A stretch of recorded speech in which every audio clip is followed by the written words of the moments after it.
Та Facebook, Instagram гэх мэттэй харах бүртээ утасныхаа мэдрэгчтэй дэлгэцийн инди батарейных нь литийг ашигладаг. Та оройдоо суугаа тайвширч зургатныхаа гаалыг ширтэн чанга аригчаар нь неодимыг сонсно. Ерөнхийдөө танай байшингийн бараг бүх технологи цахилгаан эдлэл эдгээр элементүүдээр дүүрэн байдаг. Гадаа алхах бол литий кобальт батарейтай хөнгөн цагаан машин таныг мөргөж орхивол мис заслын тоног төхөөрөмждөг тантал, рентген туяа, MRI аппаратны гадоолином зэрэг таны бие тархийг бүрэн бүтэн эсхийг харахад тань туслах болно. Үүгээрч зогсохгүй дэлхийд даяар этрийн аимшигт зэвсгүүдэд диспрози, телюр нь тийм ч аимшигтай биш. Ногоон эрчим хүчний технологид ашиглагдаж, самаараар дүүрэн хиймэл дагуулууд сансар окторгууд эргэлдэн хиймэл дагуулаар бүхнийг хийж байна. Бидний эзэмшиж буй хит их хэрэглээний ертөнцид эдгээр ашигт малтмал асар хэрэг хэрэгцээтэй байна. Орчин үеийн нийгэм шууд утгаараа тэднээс хамааралтай бөгөөд тэд илүү ногоон ирээдүйг бүтээхэд чухал үүрэг гүйцэтгэнэ.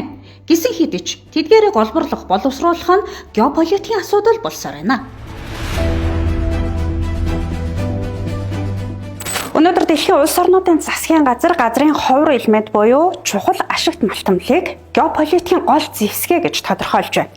За үүний тод жишээ бол Америкийн нэгдсэн улс Украинтай хийж буй энэхүү газрын ховор элементийн түүхийн эдийг хүлээн авах гэрээ байгаа. За энэ бол улс орнуудын дайны хэмжээнд хүрсэн геополитикийн чухал асуудал. Хэрвээ тухайн улс газрын ховор элементийн ордуудтай тодорхой нөөцтэй цаашлаад боловсруулах, олборлох, дэд бүтцэн хөгжсөн бол улс орнуудын хоорондын харилцаанд геополитикийн гол тоглогч болох боломж нь бий болжээ. Газрын ховор элементийн төлөөх геополитикийн дан хязгаанаас эхлэлтэй вэ? 1939 онд Америкийн нэгдсэн улс чухал ашигт малтамлын анхны жагсаалтыг гаргаж, дотоод болон гадаад дахь ордуудыг олж илрүүлэх, олборлох ажлаа эхлүүлж, батлан хамгаалах салбарын үйлдвэрлэлд ашиглаж эхэлсэн. Түүнээс хойш электрон барааны экспортын орон болох Япон, Их Британь, Америкийн нэгдсэн улс, цаашлаад Европын холбоо зэрэг орнууд өндөр технологи сэргээгдэх эрчим хүч, батлан хамгаалах салбарт газрын ховор элементүүдийг ашиглах хэрэглээгээ нэмэгдүүлсэн байдаг. Харин өнөөдөр дэлхийн бүхэлдээ ногоон эдийн засаг, өндөр технологи сэргээгдэх эрчим хүч, батлан хамгаалах сансар окторгын салбар бүхэлдээ энэхүү газрын ховор элементүүдээс хараат болсон учраас эрэлтийн бүүн болж байна. Газрын ховор элементийн дэлхийн зах зээлд ноёлогч нэг улс байдаг нь бидний хөрш бүгд найрамдах Хятад ард улс. Тэд 2023 он гэхэд дэлхийн зах зээл дэх газрын ховор элементийн 80%-ийг дангаараа нийлүүлсэн. Дэлхийд монопол болсон бүгд найрамдах Хятад ард улс 2010-аас 2011 онд газрын ховор элементийн экспортоо огцон бууруулснаар эрэлт нь өсөж газрын ховор элементийн үн огцон өссөн байдаг. Яг энэ үед л газрын ховор элемент худалдан авагч улсууд Хятад хэмээх нэг улсаас хараат байдлаас гарах эрэлт мордсон. Өөр найдвартай их сурвалжтай болох шаардлагатай тулгарсан юм. Олон улсын шинжээчид дэлхийн нийтээр газрын ховор элементээр ганцхан улсаас хэд чанга хүлэгдсэн байна гэж хэлсэн. Хятадаас гадна 2 хон уурхай үйл ажиллагаагаа явуулж эхлэхэд хараат байдлаас гарах бүрэн боломжтой ажээ. Харин Монгол улс дэлхийн хөгжлийн эсрэг явж байна. Тэд хүрнээс ногоон руу шилжиж өндөр технологи хөгжүүлж байгаа бол Монгол улс хүрн үрсээ ухаж, хүрн үрсээ шатааж амин зогоо харах хэмжээтэй явсаар ирлээ. Гэхдээ бидэнд нэг боломж байгаа нь газрын ховор элементийн ордуудынхаа нөөцийг дахин тогтоож, за түүнийхээ нөөцийг олборлох, дэлхийн улс орнуудтай энэ чиглэлийн харилцаагаа улам нэмэгдүүлэх нь Монгол улс дараагийн газрын ховор элементийн найдвартай их үүсвэр мөн гэдгийг батлах нэгэн алхам болох юм а. Өнгөрсөн 2 жилийн хугацаанд манай улсад ирсэн өндөр хөгжилтэй улс орнуудын төрийн тэргүүнүүдийн айлчлалын хүрээнд яригдсан асуудлын хамгийн чухал сэдв нь critical mineral буюу газрын ховор элемент чухал ашигт малтамлын асуудал байлаа. Монголын үйлдвэрхай салбарын хөгжлийн 2 дугаар үе буюу хүний хөгжлөөр ярил Generation Z үеийн газрын ховор элемент буюу чухал ашигт малтмал болоод байна. Хамгийн гол нь дэлхийн нийт дараагийн найдвартай их сурвалжийг Монгол улс байх боломжтой гэж үзсэн. Яагаад гэвэл манай улсын батлагдсан нөөц нь 3.2 сая тонн боловч хүлээгдэж байгаа нөөцөөрөө 31 сая тонн гэгддэг. Энэ нь дэлхийн нийт нөөцийн 16 орчим хувийг эзлэх том хэмжээ. Mongolia has long mined gold. Монгол улс олон жил алт зис нүүрс олборлсон түүхтэй. Энэ тал дээр геологийн судалгааны албаны цуглуулж нэгтгэсэн өгдлийн сан дээлтэй байдаг. Миний бие уг албатай хамтран тухайн өгдлийн сан дээр ажиллана. Жишээд бид чухал ашигт малтмалд ордог газрын ховор элементийн шинэ ордуудын нээлтийг судлана.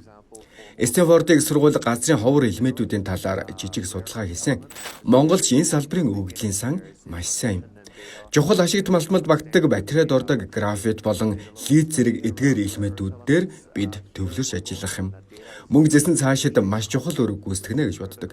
Зэсэн сэргээгдэх эрчим хүчний салбарт ашиглагддаг төдийгүй цахилгаан эрчим хүч дамжуулахад зэсийг орлуулах зүйл байхгүй. Дэлхийд даяар цахилгаан эрчим хүчний хэрэглээ нэмэгдсээр байна. Энэ нь бидэнд илүү их зэс хэрэг болно гэсэн үг юм. Цаашдын судалгаа шинжилгээгээр оюу толгой шиг томоохон зэсийн ордыг илрүүлэх, илүү дэвшилтэд арга замуудыг олох боломжтой. The things that we will be focusing on. Газрын ховор элементийн гол худалдан авагч бол Европын холбооны улсууд. Бидний уурхайг л ашиглалтанд оруулж чадвал урагдагч хөрш болсон Европын холбооны улсуудтай харилцаанд нэг шатыг ахиулах боломж бий болно. Чухал ашигт малтамлын энэ эрен үеийг ашиглан технологийн дэвшил, хиймэл оюун ухааныг ашиглан манай улс нөөцөө богино хугацаанд байгаа мэдээлэлдээ тулгуурлаад тогтоох газрын ховор элементийнхээ ордуудаа нэх боломжтой ч. Сургалтын дата буюу Монгол улсад өмнө хайгдаж олж исэн ордуудын мэдээллийг ашиглаж одоо тэр хиймэл оюун ухааны модулийг үүсгэх ёстой юм байна. Тэгжиж одоо дараагийн шатны хайгуул дээр хиймэл оюун ухааныг ашиглан ордыг богино хугацаанд илрүүлэх, эдийн засгийн эргэлтэнд оруулах боломж юу болох. Тийм учраас ер нь гол төлхөөр нь бол дата. Бүгд найрамдах Хятад ард улс чухал ашигт малтамлын зах зээл ноёрхож байгаа нь үнийг хянаж өрсөлдөгчдөө дарамт үзүүлэх боломжийг олгож байдаг. Бээжингийн стратеги нь уул уурхай, сорон, цахилгаан машин зэрэг өндөр технологийн үйлдвэрлэлд давмгайлах босоо нэгдсэн нийлүүлэлтийн сүлжээг бий болгох явдал юм. Гэвч барууны мэрэгчлэнүүдийн тоо улам бүр нэмэгдсээр байгаа нь яг ийм учраас барууны орнууд газрын ховор элемент мөн дижитал эрен үеийг өрчимжүүлэхэд шаардлагадах өндөр хүчин чадалтай сорнцыг өөрсдөө үйлдвэрлэж эхлэх хэрэгтэй гэж үзэж байгаа юм. Газрын ховор элемент дээр гэтэл шийдэл гаргахад ингээд Хятадаас одоо хамаарлыг маш бага болгоод явхад тийм шинэ ханган нийлүүлэлтийн сүлжээ бий болгоход үйлдвэрүүд бариад ордуудыг ашиглаа явхад магадгүй хамгийн хурдан таныг 6-7 жил. Тэгээ ер нь баг 10 жилийн ажил. Америкийн талдаа бол ирээдүйд Украин улс ер нь нэлээд потенциалтай улс юм байна. Одоо никель, за титан гэх мэт ингээд нэлээд тийм онцгой ашигт малтмалуудаар бол нэлээд их нөөцтэй гэдгийг бол ерөнхийдөө аль аль тал нь мэдж байгаа учраас тэрэнд Америкийн ашиг сонирхлыг оруулж өгснөөрөө нэгэнт одоо энэ ашигт малтмал критикал минералын төлөх том өрсөлдөөн дэлхийд дээр явж байгаа үед ер нь бол байхад илүүдэхгүй. Тэгээ энэ одоогийнхаа нөхцөл байдалд бол их хайтайхан л ийм гэрээ болж байгаа мэн гэж ойлгож байна. Газрын ховор элемент, критикал минерал, чухал ашигт малтмал гэдэг үгсийг учир мэдэх хүмүүс олон ярьж, иргэд та бидний хувьд харин шинэ мэдээлэл болоод байна. Франц, Польш зэрэг улс орнуудын тэргүүнүүд манай улсад айлчлах үеэрээ энэ тухай ярьж, түүхийг авах сонирхол байгаагаа дээд хэмжээнд илэрхийлээд бутсан.